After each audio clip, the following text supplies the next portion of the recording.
बादलों के ऊपर आसमानों में जहां मार्शमेलो पहाड़ हंसते हैं और जलेबी नदियां लोरियां गाती हैं, वहां एक जादुई धरती तैर रही थी।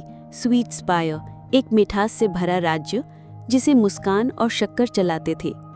लेकिन आज बादल पिघल रहे थे और आसमान को चलाने वाली सिरप चक्की अटक गई थी। नीचे जमीन पर दो भाई बहन, ज़ैनब, एक होशियार 7 साल की लड़की जिसकी आंखें सितारों से चमकती थीं, और उसका छोटा भाई अकील, 6 साल का शरारती और खिलखिलाता बच्चा, एक रुई जैसे बादल के गुब्बारे को थामे ऊपर और ऊपर जा रहे थे। ज़ैनब उत्साहित होकर बोली, अकील, हम बस पहुंचने वाले हैं, देखो कैंडी कासल। अकील हैरानी से, वाओ, क्या वो चॉकलेट ड्रैगन है? वे क्रीम के तकिए पर नरम सा धप से उतरे, ठीक स्वीट स्पायर के दरवाजे के सामने। वहां उनका इंतजार कर रही थी क्वीन मार्शमेला, एक नर्म मुलायम कैंडी रानी जिसकी सिर पर जेली का ताज था। क्वीन मार्शमेला, ओ प्यारे बच्चों, हमारी शक्कर की चक्की टूट गई है, इसके बिना स्वीट स्पायर पिघल जाएगा, क्या तुम हमारी मदद करोगे? ज़ैनब और अकील एक साथ बोले, हम वादा करते हैं, लेकिन एक शर्त थी। क्वीन मार्शमेला गंभीर स्वर में, तब तक कोई भी जादुई कैंडी मत खाना जब तक चक्की ठीक न हो जाए, ये वादा है मेरे मीठे बच्चों। ज़ैनब और अकील ने सिर हिलाया। आसान लग रहा था, है ना?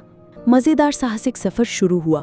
उन्होंने कार्मल के फब्बारों से बचते हुए दौड़ लगाई, शक्कर के वेफर पर सर्फिंग की और लिकोरिस की सीढ़ी चढ़ गए। कॉटन कोन हिल की चोटी पर उन्हें चक्की मिली जिसकी पंखुड़ियां चिपचिपे टॉफी से जमी थी। ज़ैनब, ध्यान से, हमें इसे ठीक करने के लिए बबल गम ब्लास्टर चाहिए।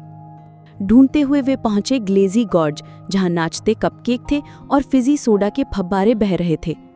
अकील सूंघते हुए, ज़ैनब, बस एक बाइट उस चमकती जेली की। ज़ैनब सख्ती से, नहीं अकील, हमें अपना वादा याद है। लेकिन तभी कैंडी क्रैकन, एक शातिर लिकोरिस राक्षस, फिसलता हुआ निकला और फुसफुसाया, एक बाइट से क्या होगा, कोई नहीं देखेगा। ज़ैनब, हम देखेंगे और अल्लाह सब कुछ देखता है। दोनों भागे, बबल गम ब्लास्टर से फायर किया और चक्की को समय पर ठीक कर दिया। बादल पिघलना बंद हो गए, आसमान फिर से चमकने लगा। क्वीन मार्शमेला खुशी से, तुमने कर दिखाया और अपना वादा भी निभाया, ये किसी भी कैंडी से ज्यादा मीठा है। इनाम में उन्हें मिला प्रॉमिस पुडिंग, एक खास मिठाई जो सिर्फ उन्हें मिलती है जो सच्चे और भरोसेमंद होते हैं। अकील मुस्कुराते हुए, जेली से भी ज्यादा टेस्टी, और हमने वादा भी नहीं तोड़ा। तो ज़ैनब और अकील घर लौटे, दिल हल्के, हाथ चिपचिपे और वादा पूरा। वादा निभाना आपको मजबूत, भरोसेमंद और प्यारा बनाता है, लोगों के लिए और अल्लाह के लिए भी। हमारे प्यारे नबी हज़रत मोहम्मद सल्लल्लाहु अलैहि वसल्लम ने फरमाया, जिसमें अमानतदारी नहीं उसमें ईमान नहीं, और जो वादों को पूरा नहीं करता उसका कोई दीन नहीं। तो अगली बार जब तुम कोई वादा करो, ज़ैनब, अकील और उस राज्य को याद रखना जो बचा जादू से नहीं बल्कि एक निभाए गए वादे से।